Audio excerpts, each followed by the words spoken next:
Reverend Ben, if you are watching this video, kindly subscribe to this YouTube channel, on notifications, like and share with others. Biafra does not exist.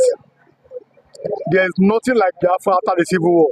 That's number one. Number two, if the Igbos want to be respected by the North, they should accept Islam and bow to the North like the Yorubas. Do you agree with that statement from the northern youths?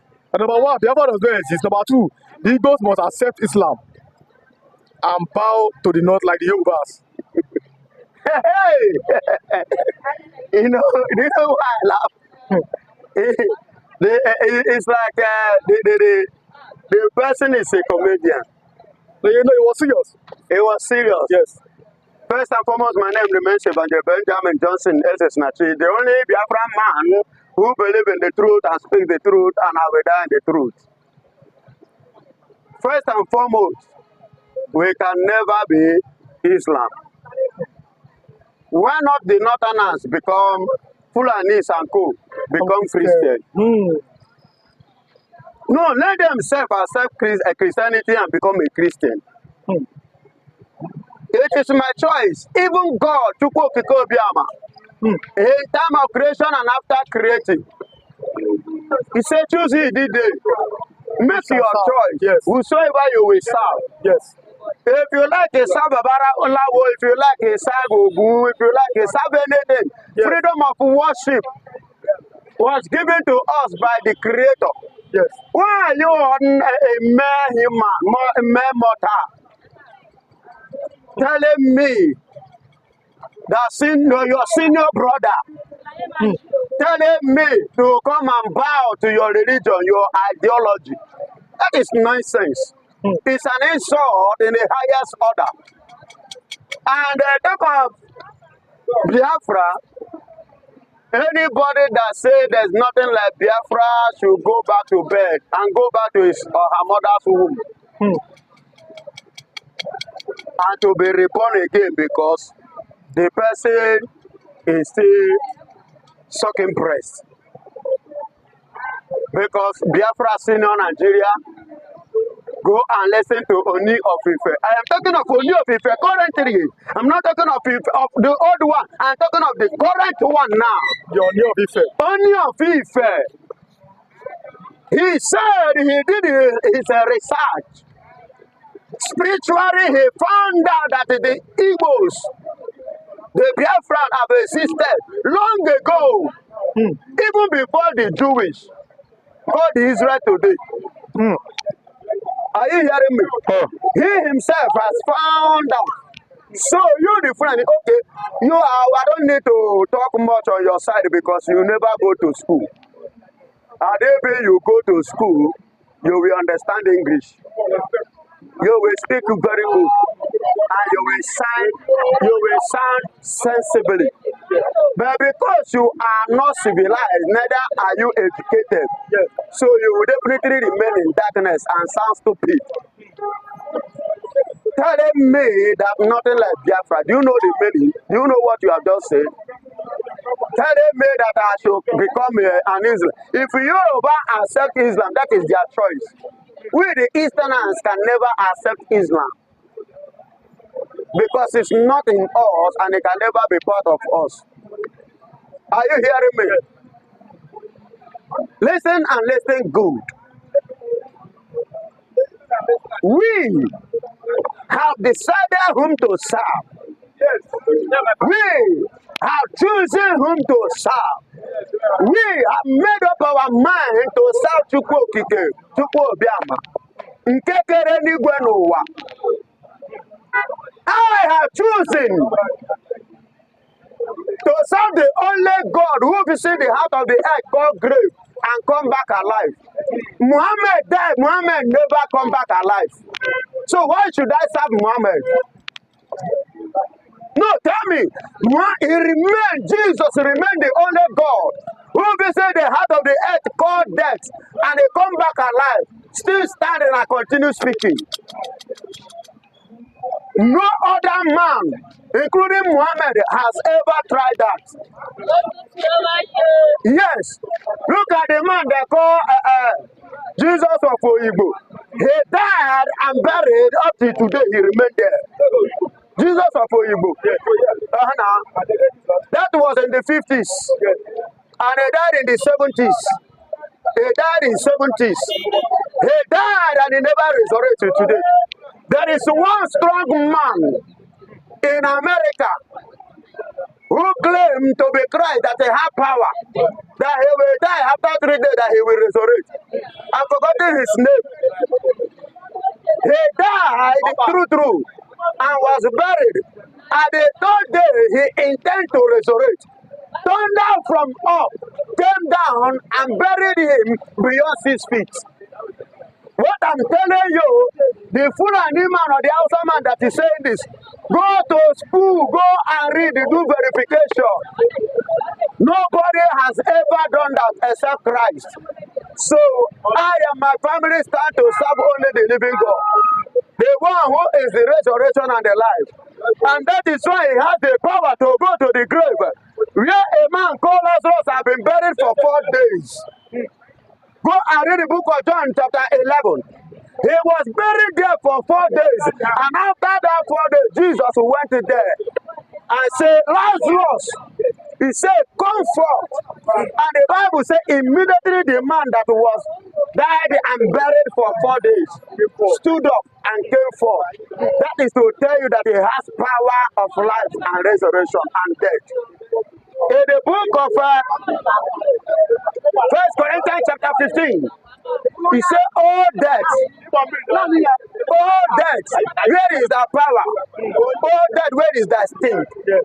Are you hearing me? Yes. So they did not have power over him, but they have power over death. But Muhammad did not have power over death. They have power over Muhammad, and he swallowed him. Are you hearing me? Yes. Muhammad is a prophet like me. I can tell you, the same way one day I will die and I will be buried, I can never come out. Are you getting it? Yes. Just the same way he died and buried and he remained there. But only Jesus Christ remained the only God. If you like, call him a prophet, but he remained the only one that goes there and come back alive. So you don't expect me to come and serve somebody like me. I cannot serve a human like me. I serve the man who have the spring, who made the heaven and the earth, whose word is yea and the amen. And that is the God. I and my family, the Biafrans, will continue to serve. But now that you are saying that the Igbos will not accept Islam, and they are saying without accepting Islam or bowing to the north like the Yorubas. Yorubas are bowing to the north. That's his opinion. But now, then how then do you think that the Biafrans can be achieved? No. Yes. Biafra is not in the hand of Yoruba. Neither is it in the hand of the Fulani, nor in the hand of Hausa. Biafra is a divine call. It is something ordained spiritually that Nigeria has seen it physically. In the court of law yesterday, nnamdikanu Odogu carried Odogu. Are you hearing me? Yes. Moke carried Ibia. Are you hearing me? He's bigger than Nigeria. More learned than Nigeria. More educated than Nigeria. Look at what happened yesterday in the court. In the Federal High Court of Nigeria yesterday. Yeah. All the lawyers, including the judge, everybody asked them, "You sit down, let me lecture you. Let me tell you what you don't know, and you claim to know. You carry fire every time you carry fire. You dress like a pope that is going to address some shrines. You carry fire. You a lawyer. You a lawyer, you a son." But yesterday, he still asked them, including the judge, sit down. When they began to quote the law and they began to interpret it, all of them were all silent. And when he finishes, they could not say anything. At the end of the day, the chief judge in Yako resigned. He said, "I hands up from your case." Yes. Okay, you said it. You are a witness. He said, "I hands up for your case because you are too much." He defeated Nigeria, he conquered Nigeria in the Federal High Court. None of them, both Nigerian lawyer, both Fulani, both Hausa, both Yoruba lawyer, even those that claim to be his lawyers, all of them fold their hand like this. I was watching them. Lecturer is speaking. And he taught all of them what they don't know. So it's bigger than them. It's a one man in million, not in thousand, in million. So we are bigger than what any Fulani or Hausa can think of. Who are they? But according to the man, the British has already given them power. So, what? Listen and listen good. The British give them power. Yes. Is the British the owner of Nigeria? Nigeria got independent for the British. Now, hello, for your information, is the British a Biafra? Are they indigenous of Biafra?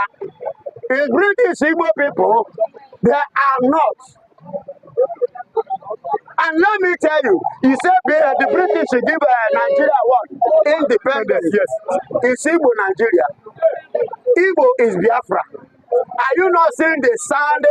That's what we call sound in English. Are you getting it? Biafra, Nigeria, is it the same? Is there any relationship in the sound? I'm asking you, Mr. Moderator. Then on this, Igbos existed in 18th centuries, and the Nigeria you're talking about existed in 1914. And Azikiwe was born 1904. So even SHEIK is senior Nigeria. Are you listening to me? Lord Lugard, who from Nigeria 1914. Yes. Is it not Lord Lugard? Yes. Good and fine, it's a British. Whether I pronounce it well or not, it is not my language. Yes, that's right. Yes. It is not my language. It is a borrowed language. So, now that's a bit. Now hear this. Yes. When they form it, at the end of the day, he dropped, he left. He did not continue. Look at did not continue. Yes. There is another Oyibo who came up called Clifford. It was Clifford that formed the first constitution in Nigeria. That was 1922. Clifford Constitution. That was the first constitution in Nigeria. Are you listening to me? I can hear you. And that constitution carried us till 1929, when about women, Igbo people, they stood up and they did what? They protested against Nigeria, against the leadership, against the rulership, against the constitution, and against Nigeria. And that constitution last the Second World War. Second World War broke out in 1939. 1939. Yes. World War. Second World War broke out in 1939. And it ended in 1945. And when it ended in 1945, another constitution collapsed. Then another constitution came up called, is it Richard? Yes. Richard Constitution started in 1945. And in that 1945, Richard Constitution started. In 1948, Israel, you are hearing today, begin to come together to have a nation of their own after the Second World War. Are you hearing me? And they officially start in 1949. In 1950s to 51, Richard Constitution collapsed in Nigeria. And after it collapses, there is another one they call Lighton Constitution that pick up 1951 to 1954. And when 1954, the Constitution collapsed, then McPherson now pick up. It was a McPherson Constitution then that Nigeria and the Igbos, in case that man did not know, in 1957, Biafra got their independence from the British under the McPherson Constitution. 1957, the same year Ghana had their independence. Are you getting it? The Northern have their independence in 1959. They merged together in 1960 as one nation. If not that Ketola is late, you go and I would have said go and ask him. Or Awolowo, I would have said go and ask him. But I believe that the IBB and Gowon is aware of this. Are you hearing me? Yes. I am not telling you, go ask Obasanjo, he's aware of this I'm telling you. I don't just give fallacy, you yourself can do your findings. If I make any mistake. Are you hearing me? Yes. Hear this. After that, they now match us as one Nigeria in 1960. So him saying that there is nothing like a biafra, that biafra did not exist, let him go back to the drawing board. Let him study. Nnamdikanu said that Fulani should go to school yesterday. He said that you study. When he was addressing the journalists, he told the journalists to go to study so that they will know the law. So I am telling the man now to study so that he will understand before making a statement. So, Evangelist Ben, I would have to let you go now. There are many things to say, but by weekend, I have to go on your evangelism. By weekend, we are going to have more discussion on it. But thanks for coming, sir. And God bless you. God bless your ministry. God bless you too. And those in Imo State, those in Anambra, those in Enugu State, some of them are planning, thinking that they are going to capture Simon Ekpa, extraordinary rendition Simon Ekpa to Nigeria. I will be their end. The way you are targeting Simon Ekpa is the way Simon Ekpa is targeting you. From tonight, there is no step you take I am not aware of. I am waiting for you to make a move. But know this fact. I am more closer to you than you can ever be to me. Those looking for Simon Ekpa to kidnap, my word to you this evening is that I am more closer to you than you will ever be to me. You will understand that in a matter of days.